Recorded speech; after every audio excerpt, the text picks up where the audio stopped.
5. But nothing that a win in this game wouldn't turn around in a heartbeat.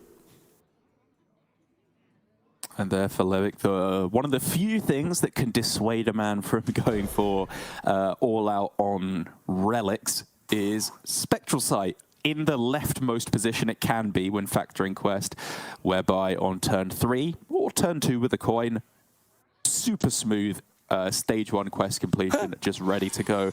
And another Spectral Sight to follow up means, even though there's no dimensions quite yet for Levick, this quest is going to be absolutely plowed through. Yeah, and that will usually, especially in his build, allow you to just get the stuff you need incredibly quickly.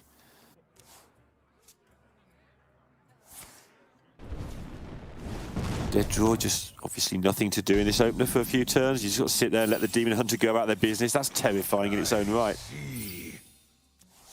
Oh, he's doing it on turn 2. Interesting. Job's done. Because this does, of course, mean unless he gets... Again.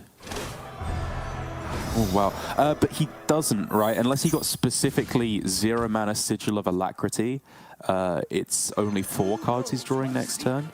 Right. Not so when I 5. go again, what I mean is if he drew, say that he Spectral Sights and the first 2 cards were rubbish, he could just go, okay, I don't want to reduce those. And then the turn after, he could have cycled Need for Greed and Spectral Sighted into some better cards.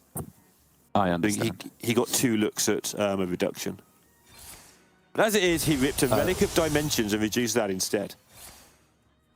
Yeah, fully agree with this line to play a 1 mana draw card first, be it Mark of Scorn or trade the Guild Trader, because you want to hit specifically the Relic Vault, and that's the only real card that significantly upgrades your next turn.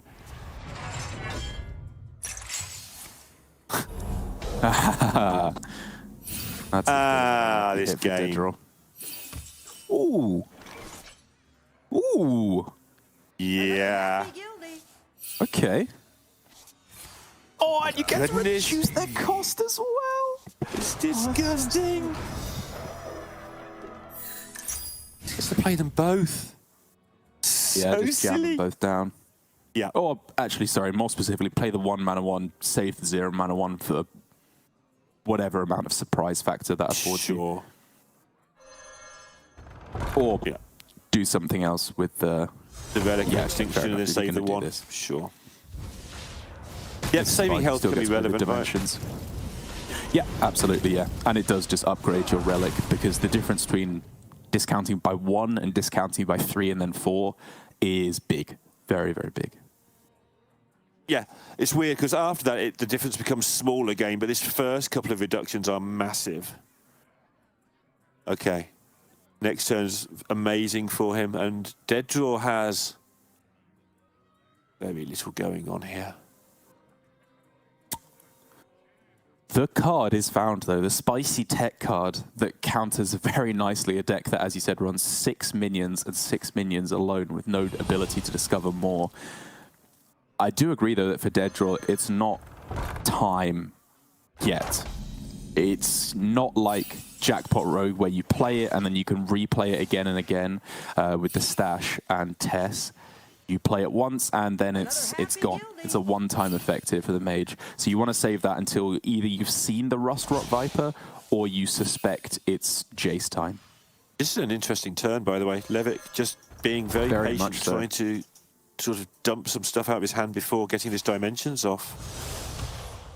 Yeah, again, you could kind of see he wanted Jace, right? Yeah.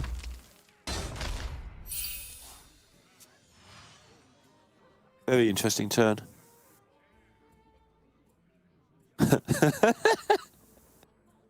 Oh no. Yeah, this is not it, is it? It really isn't. There's nothing happening to the point where he's been kind of forced into playing the objection here. And Levick just to do something. moved very slightly there as if to say, yeah, okay, well, that's fine. It is entirely face up, given that there's only one secret or one type of secret in the deck in the objection. So Levick does know what he's up against here.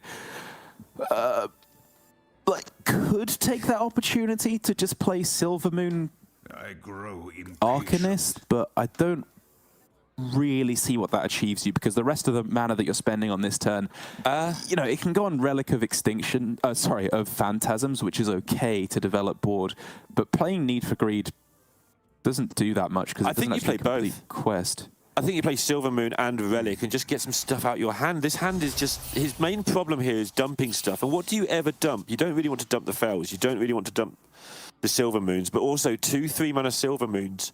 You're never casting them both the same turn, are you? No, but it's just, I think, demonstrating again very clearly here that Levick wants Kurtrus. He wants that in hand. I don't know if he necessarily wants to play it for the battle cry, the effects for the rest of the game, or just to have that secret 7th minion that you could use to counteract another objection and therefore save all your spell damage cards. That remains to be seen. But either way, it does show that while I think a lot of players' first instinct with this deck, once they've played it a little bit, is to disregard Kurtrus and say it doesn't matter. Without Glide in the deck, you don't get enough value. Whereas Levick very much disagrees. Both games, he's tried to get this down with pretty high priority. Yeah, absolutely. And again, here, I'd have been definitely playing this very wrongly, apparently, in just not being scared to lose my Silver Moons because I'm going to get 0-mana Guild Traders anyway. And getting that Relic cast to try and get into the next one. But he's been protecting card draw. He's got 11 cards left in his deck. He's setting up some sort of mad scientist 2-turn lethal from here, maybe. Sounds ambitious.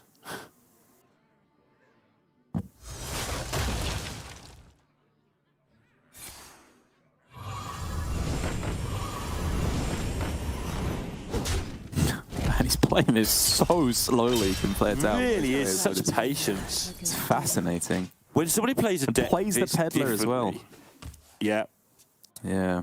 Yeah, when they play a deck this differently to what I'm expecting, I'm just assuming they've got some, you know, they've got so much practice on it, they're playing it very well. That's just all I can assume. They've got a totally different game plan. Yeah, yeah.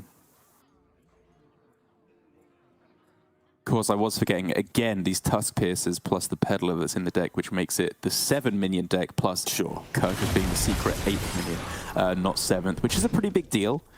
Levick, I do think, still needs to hit a pretty key discount with these Relic of Dimensions, which he should be able to do with pretty high likelihood, because one of the things he's gained by drawing so many cards in his deck before he plays Relic of Dimensions is he's essentially guaranteed to discount at least one Guild Trader, if not both, because you can keep cycling them back in. It doesn't matter how small your deck gets, you can always shuffle them back in and then play the Relic afterwards, which is, again, another cool aspect of this style of play from Levick. Oh, which he's also... Sorry.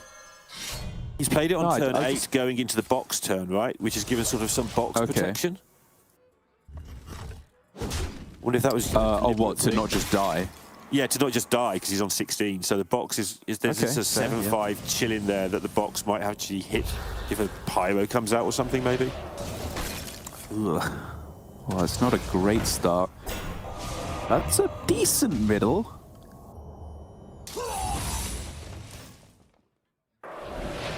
And you know what? That's a pretty good end as well. That's a respectable box all around. Respectable box. He's got Sunwell as well off of the Rune Orb, which is hilarious. It really is. Okay, only 6-mana Jace. He unfortunately was not able to hit that with the Relic of Dimensions for a much bigger discount, but the important factor still remains those Guild Traders. Yeah. The 0-mana Guild Trader doesn't quite get there. The arcane surge within me. Not on its own, yeah. Test the secret. No objection. No runes. Loads of choices here, depending how far he thinks the game is gone. He could play the other Silver Moon and get a load of stuff out of this Unleash and Barrage, but then you haven't got an Unleash and Barrage anymore. Time grows short. A little surprising not to see him start with the Unleash Vel, but I guess he's got loftier plans for that card. I guess not. Oh, he's testing Counterspell first again. Sorry, of course. Yeah, he needs to work through the secrets. I think he'll play one Barrage. would make sense to me. Because of next turn's Jace. Yeah, here we go. Okay, let's go again. Boxing for all the marbles here. Hearthstone boxing. A good start. It's like chess boxing. Ooh. But it's Hearthstone. Remove a minion from the game. Gone. Be gone, parrot. And Counterspell, kind of amusingly, is a very nice card to have found here, because there aren't many spells left for Levic. No. You know, Sigil would be the best card to play into that to get rid of it, and I imagine he will not leave himself in a situation where he's just losing to Counterspell. But it's another thing to think about at the very least, which is all working in Tedraw's favor.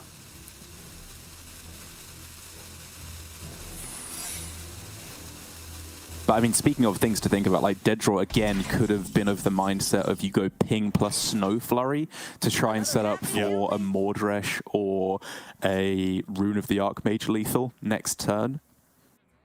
Phantasm seems like a reasonable test. He's just got to work out if he's got lethal through whatever else is left. Yeah, he just needs to again be cautious of secrets. There's another mystery mage secret that he needs to work through here. So he's first of all thinking Counterspell. He wants to get rid of the dimensions. I was thinking he's just been sort of freestyling all over this game by not playing his dimensions for the whole game. Okay, there you go. And he knows that that was the second secret. The first one he narrowed down, I believe, to Visage or Ice Barrier exclusively, because he did test for the Oasis ally towards the end there. And so he's not really afraid. He can just not attack face until the end of this game, and he should be fine. Or potentially even at all. Yeah. 36 isn't that hard with this reductions. Yeah. I'm amazed how slowly he's played this relic. It's been really interesting to me. Oh, he vaults it. Okay. There's the other one. There we go. Manages So to now get it down next to 10 turn, mana. The last card in his deck is Guild Trader, which I think will cost 0 because of the effect of Kurtras having been traded back and forth. So unless there's a secret which can come down to disrupt it in the form of Objection, which was just drawn. Oh no, wait, there's a Viper for Levic to discount that. Yeah. He can then just go triple spell damage, Fell Barrage plus Jace, and I do not see Dedraw putting up a strong enough defense to survive that. Imagine if Dedraw had a different secret he could put up so that when you play the Viper, it doesn't die, screws up your board space. That's it! The solid alibi! That buys him a turn at the very least. That's not bad either. That makes Send that all the face. lol things. Board frozen. Board super frozen. We get it. You can stop now, Rune. Man, that was an insane, insane Rune of the Archmage there. Does he know the secret? He does not, right? He knows it's Barrier or Visage. Okay, so he doesn't want to play the Snake to test. Because there would be no space on the board for the other minions if he did that. He wouldn't be able to get the Jace down. Oh man, but he doesn't want to do anything. Like, that was such a brutal combination from Dedraw. Like, if Levic does nothing, he's dead to Mordresh, say, or, you know, just whatever combination it could be. Yeah. There's a card that came off the Runed Orb earlier on. He could just be dead. But if he plays any of these cards, it's going into a solid alibi. He doesn't actually do any damage. I think he just has to close his eyes and say, please don't let me be dead. Let Dedraw have nothing in hand that kills me. Don't let him play another solid alibi, and then I win next turn. Yeah, he's got to do some counting as well, right? It might be worth playing at the barrage if he's still got lethal next turn, just to remove some of the damage. Sure, okay. Just on the fringe cases. Door Grasp off the top. How many Frost Spells has he played? I honestly can't remember. I've lost track. There's been so much happening in the last couple of turns. No flurries. No cold. Oh no, sorry. One cold case has been played. So honestly, it might come down to like a slim chance to hit. Oh no, wait. But the Solid Alibi came from the Rune of the Archmage. It wasn't actually played itself, so it's obviously not going to be played off the Dawn Grasp. He needs to find some other way to survive, and I don't know if Barden He's got an does intellect. that. He's got an intellect. And a Finley. Oh, he gets Finley! Okay, he's digging for the alibi. Do you go Sunwell first for one extra card? Apparently not. Oh man, Levick can't believe it. This way he might get another... I've lost track completely. That's He might get another intellect. There it is. That's the card! I can take him. Oh no, wait, is it just lethal? All of them. That's it. That'll do it instead. Yep, 4 damage. The Solid Alibi or the Apprentice. Either way, Dead Draw, I think, had that game on lock. And oh my goodness, I doubted hard that mage at the end. I did not think he was going to be able to stand up against all that damage from Levick. But the Solid Alibi, specifically, I think that was the only card that saved him off the Rune of the Archmage. Dead Draw hit it, and the next turn just found the nuts to survive. What a silly end to a game of Hearthstone. Unbelievable.